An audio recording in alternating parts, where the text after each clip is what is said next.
Karim Bouamran veut défoncer Éric Coquerel. C'est ce qu'il nous a appris. Il nous a aussi fait le parallèle entre lui et Obama, comme quoi c'est pas lui qui est le Obama français, mais c'est plutôt Obama qui est le Bouamran américain. Donc vous allez voir, c'est assez marrant. Alors si vous connaissez pas ce gars, c'est le maire de Saint-Ouen, le maire PS de Saint-Ouen. Il est assez insupportable. C'est vraiment l'aile droite du PS qui essaie de se la jouer en mode coup de force contre la France insoumise et tout ça, et qui passe son temps du coup à taper à la fois sur l'aile Olivier Faure du PS et à la fois sur la France insoumise. Et là, il a dit qu'il allait défoncer Éric Coquerel. Ça me paraît assez violent parce que d'habitude il joue sur la carte, oui, la France insoumise, elle est violente et nous on est les gentils, mais étonnamment, quand ils sont enregistrés dans des conférences entre eux, les membres du PS et de l'aile droite du PS, ils sont aussi assez violents. Donc on va pouvoir parler de ce gars-là avec Chris aujourd'hui. Chris, comment ça va? Ça va bien, ça va bien. Je suis plus détendu que Karim, hein, qui est quand même assez énervé contre Eric. Mais on va voir pourquoi il est énervé comme ça. Je pense que le graphique a comment dire, quelques indications sur cette colère. Voilà. Je pense que cette colère n'est pas personnelle, cette colère est très politique. Allez, on va voir un petit peu du coup ce qu'il nous raconte. Je t'ai fait le partage Là, c'est bon. d'écran. C'est Hugo Couturier qui publie la sortie cash de Karim Bouamran lors d'un meeting de soutien à Nicolas Meyer-Rossignol. Donc en fait, c'est dans la campagne, hein, avant le congrès du PS, où Nicolas Meyer-Rossignol va jouer la carte de l'aile droite du PS contre Olivier Faure qui joue la carte de l'aile gauche et Boris Vallaud qui joue la carte de la réconciliation, un peu des deux. Et il nous dit: j'ai dit à Éric Coquerel, si tu viens nous emmerder, de 1, on va te défoncer, et ensuite on gagnera parce qu'on se fait respecter. Le PS est un parti qui se fait respecter. Alors on regarde ça. J'ai dit, moi, les filles. Moi, je lui ai dit à Coquerel chez moi. C'est simple.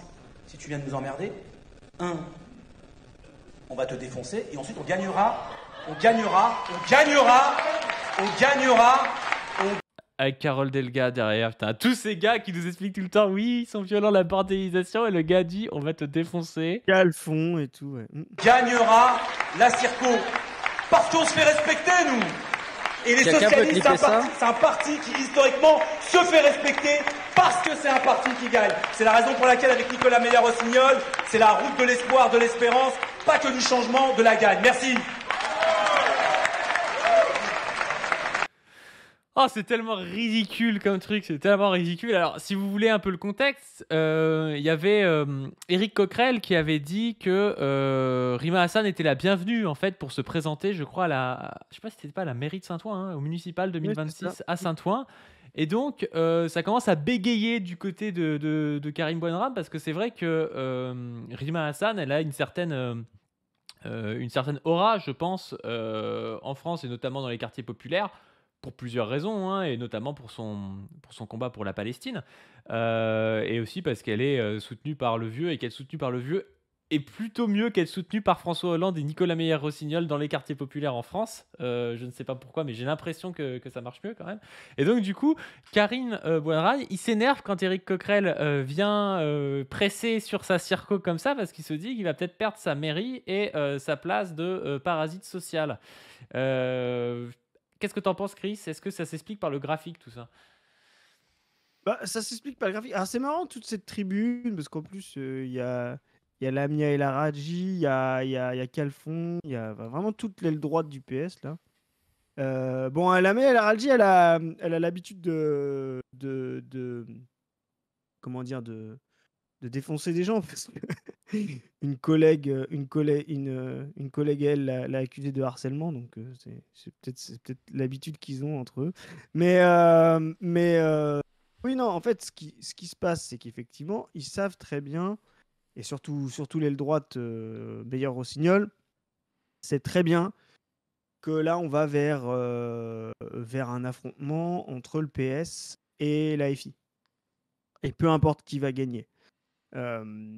Et donc, va y avoir un affrontement au municipal. Alors, je sais pas si tu as vu ce qui se passe en ce moment au municipal. On a donc l'AFI qui propose les têtes de liste dans quasiment partout dans des alliances avec Europe Écologie. en échange de quelques villes où ce serait la FI qui pourrait être tête de liste. Donc Montpellier, Roubaix, voilà. Donc il y a une espèce de deal de dire, en fait, c'est pas vraiment un deal d'alliance, c'est un espèce de pacte de non-agression entre la FI et les Verts pour affronter le PS. Donc là, il se chauffe notre ami Boimran parce qu'il voit très bien ce qui se passe. Et dans une logique d'une nouvelle dissolution, donc on se rapproche, hein. On se rapproche d'une potentielle nouvelle dissolution. Je te rappelle que c'était 1 an. Donc le 9 juin, notre ami Macron pourra redissoudre l'Assemblée. Alors, c'est étonnant quand même ce truc de s'allier avec les Verts, entre guillemets, parce que c'est quand même pas exactement le même électorat. Alors, je suis en train de Parce que réfléchir, peut-être que c'est parce qu'en centre-ville, pour le coup, étant donné que la FI est assez forte et les Verts aussi, ils partagent peut-être un électorat commun. Peut-être que tu vois les gens qui sont un peu en haut, au milieu à droite du graphique, qui votent FI, parce qu'il y en a quand même, c'est ceux des centres-villes. Et donc, ils partagent un peu un électorat où ceux qui voteraient Vert voteraient FI, ceux qui voteraient FI voteraient Vert. Non, comme je te dis, c'est pas une alliance, c'est un pacte de non-agression. Oui, mais il faut Donc qu'il ait un intérêt. Je veux dire, si tu fais un pacte de non-agression avec le RN et que, en fait, bah, les gens qui. Le RN se présente pas, mais les gens qui voteraient RN votent pour Retailleau, ça sert à rien ton pacte de non-agression. Donc il faut bien qu'ils partagent un électorat pour que le pacte de non-agression ait un intérêt, tu vois. Non, l'intérêt, c'est pas qu'ils partagent un électorat. L'intérêt, c'est que l'électorat. Parce que si les Verts ne s'associent pas avec la FI, ils vont s'associer avec le PS. Donc l'intérêt, c'est que Donc c'est pas un pacte de non-agression. C'est-à-dire que la FI et les Verts se présentent un peu ensemble avec des listes oui, communes. ils vont se présenter ensemble, mais si tu veux, Ah, c'est c'est pas. pas un pacte de non-agression du coup. C'est pas juste la FI qui se présente et les Verts ne se présentent pas. Ça, ce serait un pacte de non-agression. Oui, mais une alliance, un pacte, une alliance vraiment, ce serait de construire un programme commun dans Oui, chaque oui, oui, ville, oui. etc. Tu vois ce que Non, je mais veux c'est dire? des listes communes. C'est comme ça, c'est Voilà. toujours Et en fait. fait, c'est même pas des listes communes, c'est un deal en disant, vous pouvez, nous, on fait en sorte de vous faire vos voix, nos voix FI derrière vos listes, comme ils ont fait en 2020. Ils ont fait beaucoup de listes citoyennes en 2020, c'était après les Gilets jaunes, etc. Donc on fait des listes citoyennes ou éco-socialistes pour la majorité des villes. Par contre, sur des villes tactiques comme Roubaix, Montpellier, etc., vous venez pas vous proposez avec le PS ou vous venez pas rajouter une candidature de gauche qui pourrait nous faire perdre. Tu sais, des fois, justement, comme tu disais tout à l'heure, même si leur électorat il est très dissymétrique, mais que tu as une surface entre les deux de 1 ou 2%, ça peut faire la différence derrière, tu vois, pour passer Mm. donc c'est ça, en fait, l'idée derrière. Pour moi, c'est une mauvaise tactique, hein. Pour moi, c'est une mauvaise tactique parce que c'est totalement illisible. Surtout à 1 an de la présidentielle. Je pense que l'AFI devrait y aller partout seul avec son programme, etc. Ce genre de deal, pour moi, ça va absolument pas permettre de préparer l'affrontement des deux gauches dont on parle pour 2027. Donc pour moi, c'est vraiment trop de la tambouille et je pense pas que ça va servir l'AFI. Ça va peut-être leur faire prendre quelques municipalités, sauf que tu sais, ils sont dans une dynamique de la municipalité comme euh, pour, pour les plus jeunes ou ceux qui connaissent pas ça en fait, le Parti socialiste, moi je suis d'accord avec cette analyse, considère qu'ils ont pu gagner en 1981, là où ils avaient perdu en 1974. C'était un jeune parti qui prenait une grosse transformation de la société, etc. Et en fait, entre les deux, il y a eu les municipales de 77. Je sais pas si tu as ça en tête, mais les municipales de 77 ont été remportées par les socialistes. Ce qui a permis d'installer dans la tête des gens un contre-pouvoir, c'est-à-dire de dire ah mais regardez en fait 4 ans après les socialistes dont la droite disait ah, ils sont alliés avec les communistes donc ça va être les chars moscovites les T-60 russes qui vont venir tu vois nous envahir. En fait, ils dirigent ma ville, ça se passe plutôt bien, et donc ça a permis une forme de dédiabolisation par le municipalisme et par l'élection. Voilà. Et donc, je pense qu'ils sont dans cette logique-là de dire ouais, on va faire élire des municipalités, ça va nous installer, ça va nous notabiliser et ça va nous permettre de pouvoir être non pas vu comme un épouvantail. Moi, je crois que c'est pas bon et c'est en plus, c'est une mauvaise chose parce qu'il y aura que quelques mois d'exercice du municipalisme pour les maires et fils, ils se font élire. Vous voyez, si David Guiraud se fait élire à Roubaix, il n'y aura que 7-8 mois avant la campagne présidentielle. Donc, il y aura pas de bilan, il n'y aura pas de possibilité de transformer. Et je pense que cette idée de Il pourrait faire se faire élire à Roubaix peut-être sans alliance en plus. Oui, en plus. Mais voilà, je pense qu'en tout cas, il vaudrait mieux se faire élire directement sur le programme FI, sans cette tambouille, qui, comme tu l'as dit, en plus, ne considère que quelques petits pourcentages par-ci, par-là. Mais sur certaines villes, ça peut faire la différence, hein. Surtout, ça dépend qui se déplace, hein, qui va voter. Si c'est on a une grosse abstention, on sait que ça va forcément être les classes supérieures qui vont aller voter en masse, Mm. enfin, plus massivement que les autres. Donc voilà où on en est. Dans tous les cas, on voit que les Verts sont coincés entre le PS et la FI. Et en tout cas, l'affrontement va se faire entre le PS et la FI. Et donc, l'aile droite pousse le Congrès à justement cet affrontement. Fort à céder sur la présidentielle. Là, ce qui l'oblige, c'est à céder sur les municipales et sur potentiellement les prochaines législatives, comme on a dit. C'est-à-dire de faire en sorte qu'il n'y ait pas d'alliance de NUPES, de NFP sur les prochaines législatives et qu'il y ait une guerre. Et c'est là où Boismoine dit bah, on va vous défoncer et on va gagner. Et il dit parce qu'on se fait respecter. Alors, effectivement, moi, là, je vais être d'accord avec Karim Bouamran. Oh là là là là là là, mais t'es d'accord avec Copé, avec Karim Bouamran, mais c'est vraiment un enfer. Hein. Non, mais je vais quand même appuyer ce qu'il a dit. Je trouve que c'est vraiment vrai. Est-ce que c'est pas par concernisme que tu fais ça? Est-ce que tu te dis pas, en fait, Karim Bouamran, c'est un Non, racisé, mais donc tu m'as forcément pas... il a raison sur les questions?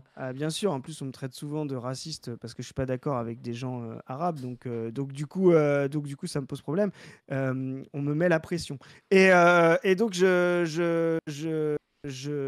non, je voulais dire, moi, je suis d'accord avec Karim Bouamran quand il dit on est un parti qui est respecté parce qu'il gagne. Et je suis d'accord, vous êtes respecté parce que vous gagnez auprès des classes supérieures, du MEDEF, des instances de pouvoir, de la bourgeoisie. Et ça, c'est vrai que le Parti socialiste, vous avez été beaucoup respecté, beaucoup trop respecté par la bourgeoisie, par les forces de pouvoir, par le MEDEF, par les médias dominants. Donc ça, effectivement, Karim, tu peux l'assumer, mais vous n'êtes absolument pas respecté par les classes populaires, par les travailleurs, par les gens précaires, par les chômeurs. Les gens vous méprisent. Et comme disait quelqu'un qui n'est pas notre ami, mais là-dessus on peut reprendre sa phrase, François Ruffin sur Macron, vous êtes haï. Voilà. Donc, que vous soyez respecté, Karim, je l'entends. La question n'est pas savoir à qui vous imposez le respect, si vous l'êtes ou pas, c'est à qui vous imposez le respect. Et effectivement, vous imposez le respect aux dominants, aux violents, au pouvoir en place. Voilà ce que vous êtes, monsieur Bouamran. Un petit soldat de la conservation et de la réaction. Il a fini par s'excuser, il a fait tout un communiqué, blablabla, que ça... Enfin, j'ai même pas lu entier tellement c'était long. Halte à l'inversion des rôles, nous refusons la brutalisation du débat, nous militerons toujours dans la bienveillance et le respect, blabla, alors que c'est lui qui brutalise le débat. Enfin, ne confondez pas agresseur et agressé. Marrant, c'était le même discours qu'il tenait après le 7 octobre d'ailleurs. Confondez pas agresseur et agressé. Quand on lit les commentaires depuis cette politique, le vocabulaire qui est utilisé, les mêmes mots reviennent en boucle, voyou de cité, racaille, un vocabulaire qui transpire mépris de classe et la discrimination teintée de colonialisme. Il nous joue le jeu du concernisme, de blablabla. On est habitués, nous. Non mais le gars, enfin je veux dire, personne ne critique. Enfin si, il y a des connards qui critiquent Karim Bouamran parce qu'il est racisé, je veux dire. Mais là c'est pas ça la question. Le mec dit je vais défoncer Éric Coquerel, tu vois, genre personne ne dit que le problème de Karim Bouamran sur cette déclaration là, c'est le fait d'être racisé. C'est juste que le type toute la journée, ils nous disent la brutalisation de la FI et puis d'un coup, il est hyper vulgaire envers Éric Coquerel. Tu vois. Mais moi, c'est ça qui. Moi, ça me choque pas, en fait, ce discours-là. Moi, je veux dire, je suis habitué, c'est tout comme ça que je parle, comme ça, tu vois, comme tu me connais, quoi. Donc, moi, un gars qui dit en congrès, on va vous défoncer, bah, vraiment, typiquement, ça pourrait être moi, quoi. Tu vois, donc, je vais vraiment pas lui reprocher. Là, pourquoi on lui met dans la gueule, bah, parce que c'est lui qui dit il faut pas brutaliser, faut se calmer, faut pas être dans la conflictualité. C'est eux qui nous sortent ça. Bah, on voit que c'est des gens qui ne savent pas se l'appliquer à eux-mêmes. Donc méfiez-vous des gens qui veulent faire appliquer comment dire, des processus normatifs à leurs adversaires, mais qui ne se les appliquent pas eux-mêmes. Ça, c'est la base de toute éducation qu'on enseigne aux enfants. Mais méfiez-vous des gens qui veulent vous faire des trucs que eux ne savent pas faire, quoi. Voilà. Et je voulais te mettre l'extrait où il y a la comparaison avec Obama parce que c'est assez lunaire. Ouais, je vous le mets tout de suite. Tout le monde dit un peu, vous êtes le Obama français. Ou peut-être que Obama, c'est le Boisman américain. C'est ça. Tout le monde dit.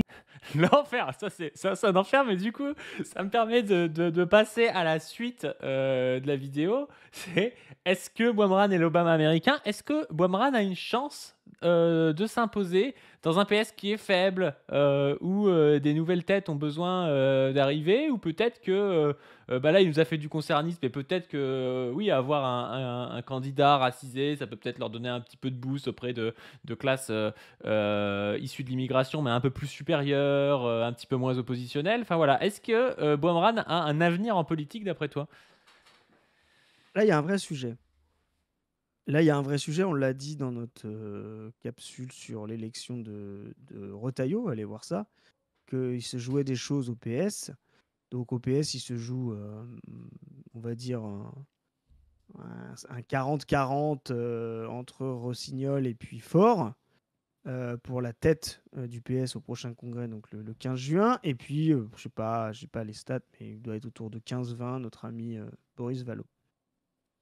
Boris Vallaud essaye de. Donc les deux lignes. Donc les deux lignes, il y a à une époque, au dernier congrès, c'était entre les pro-NUPES et les anti-NUPES. Là maintenant, ils sont tous contre.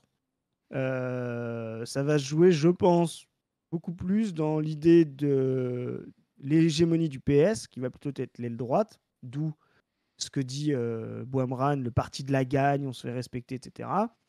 Et le PS dans une union de la gauche anti-FI qui serait fort. Donc qui serait toujours, on va dire, plus à gauche que le PS qui veut y aller seul. Entre les deux, on a Boris Vallaud qui pourrait essayer de jouer soit la clé de voûte, soit la noisette. Voilà, on verra. On verra. Bon, il y a une ligne, donc c'est pas tout à fait une noisette pour l'instant, mais à mon sens, elle est quand même assez minoritaire. Ce qui est sûr, c'est que au PS, aucun de ces trois-là ne pourra se targuer, vu la dynamique, vu l'espace à gauche, etc., d'aller, parce qu'ils auront été premiers secrétaires, de jouer la carte de c'est moi le présidentiable, quoi. Donc, déjà, parce qu'il y a peut-être une primaire, j'y crois pas du tout, mais une primaire de la gauche qui va jouer, hors FI, voilà. Ok, J'y Juliet crois. KG. Hein. Ah, mais moi, je suis contre et j'y crois pas en plus. Je pense que ça va pas se faire. Pour moi, il y a 3% de chance, mais faudrait vraiment qu'il soit dans la merde. Vous voyez, cette primaire arrivera si vraiment le PS est donné à 5% à 6 mois du scrutin, quoi. Mais je n'y crois pas une seconde. Donc il va. S'il est donné à 5% à 6 mois du scrutin, ça veut dire que l'aile droite a rejoint Attal et qu'il y a une aile Attal-Glucksmann qui est à Ouais. 15%. C'est pas possible que le PS soit à 5% sans centre, tu vois. Enfin, Oui, c'est parce que c'est ça voudra, impossible, tu vois. ça voudra dire que quelqu'un d'autre capte leur voix, on est d'accord, tu vois. Ouais. Ouais. Donc ça, ce sera un truc de boutiquier, parce qu'en fait, ça voudrait dire que eux seront à 5, le PCF sera à 2, et les Verts seront à 4 ou 5, pareil. Et donc, plutôt que d'aller se ratamer chacun, c'est-à-dire coincé entre Glucksmann et Mélenchon, ou un autre que Glucksmann, ils seront obligés de jouer une espèce de dynamique de regarder avec Filoche, avec Clémentine Autain. Tu vois, avec Corbière, on fait un processus pour l'union et ils essayent de capter cette dynamique-là. Bon, ce sera cata. Voilà. Mais donc Et voilà. est-ce que... Attends. Là, on est dans l'Uchronie. Moi, j'aime bien l'Uchronie. Est-ce que, même en faisant cette dynamique, ils peuvent pas faire moins que leur score tu vois? Si. C'est-à-dire que les gens qui voulaient voter PCF ne voteront pas pour Corbière et voteront Mélenchon, tu vois? Est-ce que ça profite pas à Mélenchon et à Glucksmann, ça? Ah, mais bien sûr que si. Ce sera encore pire. Mais si tu veux, ce sera Ils font 6 au moins, ils auront le remboursement des trucs. Ce sera la carte. Ouais, enfin, ce sera. Ouais, là, ils auront le remboursement. Ça leur aura pas coûté à leur parti. Mais ce sera peut-être effectivement la boutique qui dirigera ça. Mais tu vois, c'est. Ce sera Ruffin. Tu vois, ce sera peut-être la candidature Ruffin, tu vois. Et Debout le Ruffin, peuple. tu vois. Donc voilà, donc je pense qu'il y a peu de chances d'avoir une primaire. Glucksmann a dit non, Mélenchon sait qu'il dit non. Enfin, personne croit à cette salope, comment dire, cette imbécilité politique. Voilà. Après, du coup, il peut y avoir quand même une primaire au Parti socialiste. Voilà. Ça, par contre, c'est possible. Il peut y avoir une primaire au Parti socialiste. Je reviens à ta question. Je n'ai pas fait cette digression pour rien. Au Parti socialiste pour savoir qui va être le candidat du Parti socialiste. Donc nous, on a dit que ce serait Vallot. Nous, on pense que Vallot, même s'il ne gagne pas le Congrès, voire peut-être même, surtout s'il ne gagne pas le Congrès, peut apparaître comme réconciliant les deux ailes qui se seront affrontées au Congrès. Ça peut être possible. On a dit qu'il y en avait un autre qui pouvait jouer, surtout si on va dire Rossignol gagne le Congrès, ce serait peut-être un François Hollande. Voilà, donc il n'est pas impossible que François Hollande soit candidat. Karim Bouamran pourrait jouer un rôle dans cette primaire. En tout cas, moi, je pense qu'il ira dans une primaire au PS pour désigner le candidat. Effectivement, il pourrait jouer une carte de un peu Pécresse, tu vois. Vous dites que vous dites, vous, la gauche, que la droite est antiféministe. Non, regardez, moi, je suis une femme et je suis la candidate, vous voyez. Et bien là, il pourrait jouer la carte pour affronter la FI de « Ah, vous dites que nous, on n'est pas assez antiraciste. Bah, regardez, nous, notre candidat, c'est pas un vieux blanc de 75 ans, c'est un racisé qui s'appelle Karim, etc. » Tu vois, il pourrait essayer de jouer cette carte du Et concernisme. on verra si les musulmans votent Mélenchon ou votent Karim Bouamran. Spoiler, ça. je pense qu'ils voteront vois pas Karim Bouamran. Tu vois, et donc, tu sais un peu, et c'est pour ça que la comparaison avec Obama, il est vraiment tellement bête que sa répartie, elle est incroyablement d'une Elle est bêtise. nulle, sa répartie elle est nulle, elle fait mec qui a des Tu vois, chevilles énormes et enfin, tout, tu sais. c'est même, tu vois, s'il avait des antécédents à Obama, on pourrait te dire, ce serait un truc, une melonite aiguë de dire ça, mais ça pourrait se comprendre. On pourrait dire, moi, ça fait, on me connaît, vous voyez, j'ai été là d'avant Obama, etc. Mais mec, t'es arrivé 10 ans après, donc tais-toi, tu vois. Ouais, c'est aucun sens. Tu vois, ça n'a aucun sens, quoi. Donc c'est comme si, tu sais, c'est comme si Zidane disait, mais Platini, c'est peut-être le Zidane, tu vois, c'est peut-être Platini le nouveau Zidane. Non, ça n'a aucun sens, tu vois. Soit, comme tu arrives après, soit tu es le nouveau Platini Zidane, tu vois, soit, comment dire, Platini est l'ancien Zidane, ça marche, tu vois. Donc ça veut dire Obama est l'ancien Karim Bouamran, mais ça peut pas être Obama le nouveau Karim Bouamran, tu vois, ça n'a aucun sens, même logique, quoi. Donc bon, ça donne une idée. Non, puis attends, on parle d'un mec président de la plus grande puissance mondiale ça- et tout. non, Là, mais- le mec est maire de Saint-Ouen, frérot. Frérot, c'est pour ça que cet argument-là, j'ai même pas besoin de le démonter. Je veux dire, tous les gens qui voient la vidéo n'essayent. Moi, je viens sur le truc logique. Peut-être que c'est le truc qui est pas apparu parce que l'argument de comparer le maire de Saint-Ouen avec le président américain, je pense que personne n'a besoin d'une capsule pour ça. Tu vois ce que Ouais, c'est sûr. Ça m'a fumé.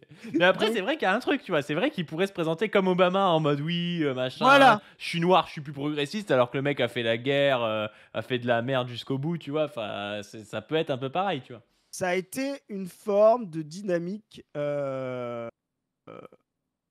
au Parti démocrate après quand même qu'ils aient eu quand même des gros problèmes, c'est-à-dire la fin de Clinton dans leurs affaires, et puis ils ont pris 2 mandats de Bush, ils étaient vraiment au fond du trou. Ça a été un moyen de comment dire, cette dynamique-là. Alors bon, après on n'est pas dans le même contexte, hein. Un président noir aux États-Unis, ça n'a pas la même chose qu'un président arabe, même si effectivement on a plus un problème avec les Arabes et les musulmans dans ce pays qu'avec les gens racisés noirs, contrairement aux États-Unis où c'est l'inverse. Mais voilà, je pense qu'il pourrait jouer cette carte. En plus, c'est une carte un peu traditionnelle du PS, SOS Racisme, le concernisme, etc.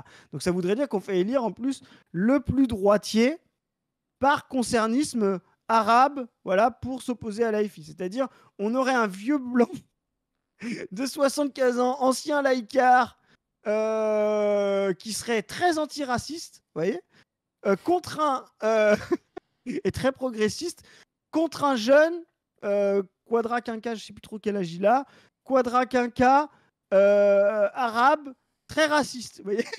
Donc ça brouillerait les pistes, mais ce serait typiquement le genre de stratégie que le PS aime bien faire depuis 40 ans. Et donc, il aurait cette carte-là à jouer. Je serais en PLS, mec. Si le PS de Karim Bouamrane arrive au pouvoir, mais je suis en PLS. Mais il pourrait. Après, que ce soit celui de Valo, que ce soit celui de Bouamrane, que ce soit celui de François Oui, Hollande, ce oui, sera la oui, même. oui, mais c'est vraiment une farce, tu vois. Là, c'est vraiment la seconde fois comme une farce. Là, c'est vraiment le Obama, le pire Obama, tu vois. Mais voilà, donc je sais pas, dans une primaire, donc voilà, dans une primaire, il y aura Valo. François Hollande, je sais pas si ça baissera à jouer une primaire. Je me demande si François Hollande n'arrivera pas plutôt pour réconcilier une primaire qui s'est mal passée. Mais tu vois, dans une primaire, on aura Valo, on aura Bouamrane, c'est sûr. On pourrait avoir une Delga, on pourrait avoir une Johanna Roland, tu vois. Donc Johanna Roland, vous voyez, Cameron Bouamrane, c'est plutôt, on va dire, l'aile Rossignol, il joue le soldat de Rossignol. Johanna Roland, elle joue plutôt pour Fort. Ah bon, elle joue un peu entre les deux. Elle est pour l'Union de la gauche, tout ça. Voilà. Donc, et elle le propose au municipal. Donc voilà. Donc Karim Bouamrane joue sa carte de potentiel candidat au présidentiel pour le PS, sans Union de la gauche, et pour affronter violemment l'AFI. Donc, ce qui paraît une capsule un peu, voilà, est très intéressant parce que dans cette petite capsule où il dit on va te défoncer Coquerel, il y a tout. Il y a son ambition personnelle, les lignes de force entre l'AFI et le PS et la droite du PS, et la stratégie politique de cette droite du PS d'aller seule à la présidentielle, à l'identique de l'AFI pour s'affronter au premier tour de la présidentielle. Voilà. La réalité, c'est que ces mecs ont raison, hein. Bon, on le sait avec le graphique, mais la réalité, c'est que si le PS est trop sur la gauche, il va faire émerger un Glucksmann en dehors du PS, peut-être avec Attal, qui va faire 14%, et le PS va se faire décimer, quoi. Donc la seule voie pour le PS, c'est d'être plus à droite sur une ligne à droite, où elle va récupérer. Là, elle va vraiment manger. Elle a rien à faire. Elle va prendre minimum 12% du vote Macron de gauche, tu vois. Il n'y a rien à faire, tu prends 12% comme ça gratos, quoi. Donc vraiment, ce serait bête de ne pas y aller, hein. Mais c'est pour ça que les gens, tu sais, quand on a fait notre projection 2027, les gens nous disent « Mais je comprends pas, vous avez mis la droite la gauche à 45%, alors que elle a fait 32 en 2022. » Mais parce qu'en fait, vous comptez le PS dans la gauche. C'est votre problème. Donc je vous le dis aux gens, quand vous regardez nos capsules et que vous faites l'addition et que vous voyez Boris Vallaud, mais imaginez que c'est Bouamrane, etc., ce sera la même ligne, et que vous voyez 16%, nous on a mis 16% de PS, dites-vous que ce sera sur une ligne très centre-gauche, voire très à droite. Donc arrêtez avec votre idée d'union de la gauche, et l'idée de même l'union de la gauche, c'est même pas d'être unioniste, c'est déjà arrêter d'additionner les voix des partis que le Conseil électoral classe à gauche. Arrêtez d'additionner, comme vous faites, les 16% que nous on a mis du PS avec les 17% qu'on a mis de l'AFI. Arrêtez de les additionner en disant ça, c'est les voix de gauche. Ça, on revient à la capsule sur KG. C'est KG qui dit avant on faisait 43, maintenant on faisait 32. Oui, mais dans les 43, il y avait des gens qui étaient déjà macronistes. Exactement. Donc si à ce moment-là, tu es obligé de couper Macron en deux, de dire on fait toujours 45%, vu qu'il y a la moitié des macronistes qui se sentent de centre, progressistes, islamophobes, bizarres, tu vois. C'est exactement ça le macronisme de l'aile Attal, anciennement Sacha Houlier et tout ça, tu vois. Pourquoi vous croyez que Macron a pu prendre, enfin, à moins que vous croyez au récit qu'on vous a raconté depuis 10 ans dans Le Point, etc., sur le génie Macron, mais comment vous croyez que Macron il ait pu prendre autant au PS, il ait pu s'imposer aussi rapidement? Alors, soit vous êtes un bébête, et je vous le dis, c'est pas comme ça qu'on considère le public, donc faites-vous violence. Bébête, vous croyez que c'est vraiment un génie trop intelligent, soit vous êtes complotiste et vous croyez les livres de Juan Branco, comme quoi, ouais, c'est le pouvoir profond, le pouvoir de l'argent qui l'a mis là, vous voyez. Soit vous comprenez qu'il y a un électorat qui a une vision du monde, il y a des sujets collectifs qui ont des visions du monde et qui sont orientés à voter Macron comme quand ils étaient orientés à voter François Hollande. C'est-à-dire les gens qui ont voté Hollande en 2012 et qui ont voté Macron en 2017 avaient la même vision du monde. C'est juste qu'ils ont trouvé un débouché politique différent. Voilà. Donc, il y avait déjà dans Hollande, dans les 28% de Hollande en 2012 au premier tour, il y avait déjà du Macron. Voilà. Du macronisme, et on ne va pas vous expliquer toute l'histoire du socialisme, etc. Je rappelle que normalement, le candidat désigné avant les affaires, etc., avant le PS, c'était DSK. Vous voyez ce que c'est DSK? S'il y a des gens qui sont capables de me dire « Non, mais DSK, il est plus à gauche que Macron », ben oui, si vous voulez, mais va falloir me le détailler, quoi.